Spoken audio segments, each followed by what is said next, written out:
नमस्कार मित्रों, मैं Rakesh Sharma your mind opener से आज आपके सामने एक ऐसे मुद्दे के साथ आया हूं जिसको बताते हुए मन अंदर से भर भर कर आ रहा है।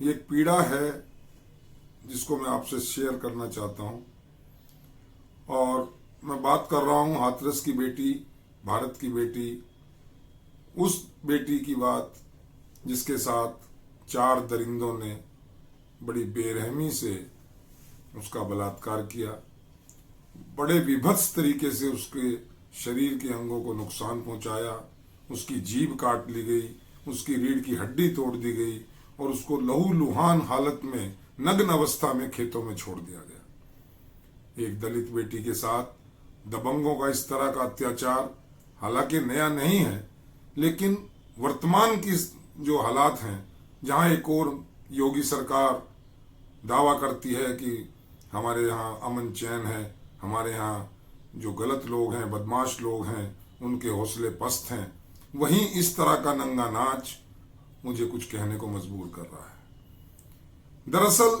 ये घटना केवल सिर्फ बलात्कार की नहीं है, सामूहिक बलात्कार हुआ, इसमें सबको पता लगा।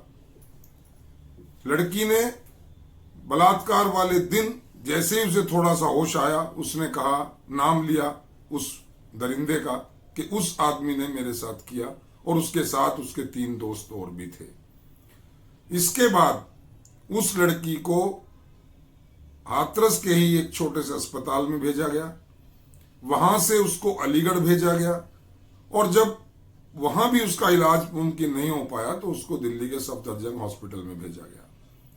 15 दिन की जद्दोजहद के बाद आखिर उस भारत की बेटी ने कल सुबह दम तोड़ दिया दिल्ली के हॉस्पिटल में।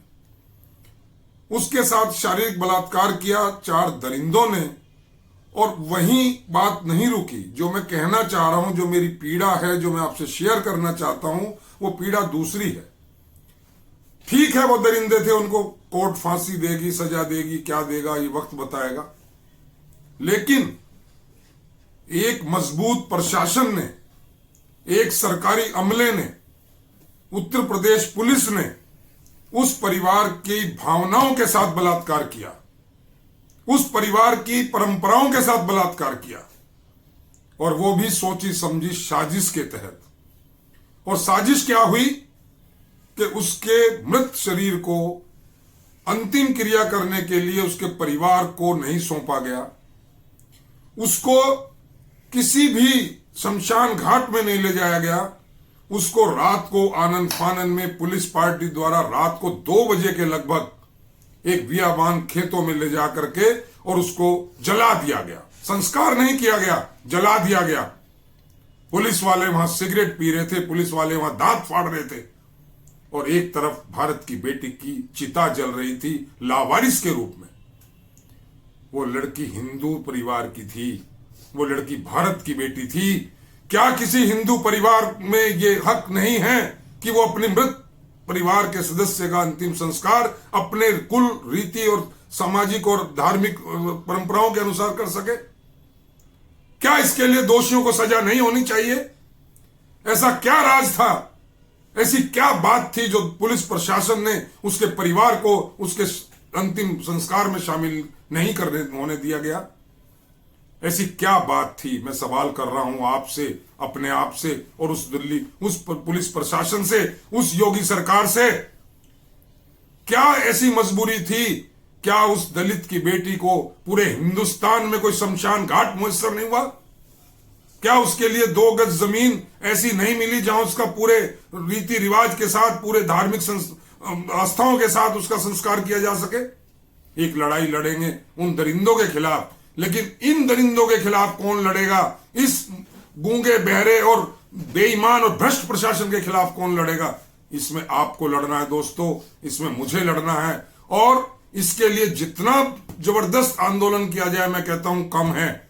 इन दरिंदों को बहुत सारी फॉर्मेलिटीज की जरूरत नहीं है, इनको सजा दिलाने के लिए बहुत सारी कानूनी प्रक्रियाओं के दौर से गुजरने की जरूरत नहीं है। मैं योगी सरकार को याद दिला दूं कि योगी सरकार ने अभी पिछले कुछ दिनों एक ऐसे गुंडे माफिया का नामो निशान मिटा दिया जिसने पुलिस वालों की हत्या की थी। क्या इस तरह का त्वरित कार्रवाई, क्या इस तरह की आनन फानन की कार्रवाई, क्या इस तरह की मजबूत कार्रवाई क्या एक दलित बेटी के लिए नहीं की जाएगी? और अगर नहीं की जाएगी तो मैं बिल्कुल दावे के साथ कहता हूं कि सरकार दोगली है। सरकार इंसान और इंसान में फर्क मान रही है। अगर पुलिस वालों की हत्या हुई तो हत्यारे को परिवार समेत मारा गया। मुझे भी मालूम है, आपको भी मालूम है कि फर्जी एनकाउंटर था। पूरा हिंदुस्तान चुप रहा क्योंकि उसने पुलिस वालों की हत्या की या करवाई। क्या आज हिंदुस्तान चुप रहेगा एक दलित बेटी के साथ हुए इस अत्याचार के लिए? क्या पूरा हिंदुस्तान चुप रहेगा इस दलित परिवार के साथ हुए अन्याय के खिलाफ? बोलेगा नहीं? मैं कहता हूं बोलिए। मैं आपसे अपील करता हूं और आपसे पुनः एक बार प्रार्थना करता हूं कि इसके लिए आइए, आगे आइए। कहां गई वो मोमबत्ती स्क्वाड? कहां गई वो कैंडल मार्च निकालने वाली महिला संगठन की महिलाएं? उनकी बहन के साथ, उनकी बेटी के साथ ये हुआ, क्यों नहीं आगे आती वो लोग? क्यों जो तथाकथित बुद्धिजीवी लोग, क्यों जरा जरा सी बात पर अपने तमगे और अपने पारितोषिक वापस करने वाले लोग, क्यों जरा जरा सी बातों में भारत के राष्ट्रपति और मुख्य न्यायाधीश को चिट्ठी लिखने वाले लोग इसमें आगे आते? ये क्या है? ये क्या षड्यंत्र है? ये क्या घिनौना अपराध नहीं है? क्या वो परिवार कभी भूल पाएगा कि एक हाथ उसके परिवार की बेटी के साथ दरिंदों ने इतनी विभत्सता के साथ बलात्कार किया, उसकी हत्या की, और दूसरी ओर इस पुलिस प्रशासन ने, वहां के प्रशासन ने उसके साथ इतना मानसिक तौर पे उनकी भावनाओं का बलात्कार किया? क्या वो कभी भूल पाएगा? क्या मैं भूल पाऊंगा? क्या आप भूल पाएंगे? और अगर नहीं भूल पाएंगे तो उठो, खड़े हो जाओ और इसके खिलाफ आवाज उठाओ। Rakesh Sharma your mind opener channel के माध्यम से आपका आह्वान करता है, आओ, आगे बढ़ो, अपनी आवाज को बुलंद करो और हर अन्याय के खिलाफ लड़ने वाले लोगों, हर बुरी बात के खिलाफ लड़ने वाले लोगों, आगे आओ, सच बोलो। मैं तमाम मीडिया के लोगों से भी हाथ जोड़कर करबद्ध प्रार्थना करता हूं कि इस बात को पुरजोर तरीके से उठाएं। भूल जाएं एनसीबी का नारकोटिक्स प्रोजेक्ट, भूल जाएं सीबीआई का सुशांत केस। अभी वो चलेगा, वो चल रहा है, उसकी प्रक्रिया चल रही है। इस प्रक्रिया को ढंग से चला दो दोस्तों, आपकी बहुत मेहरबानी होगी।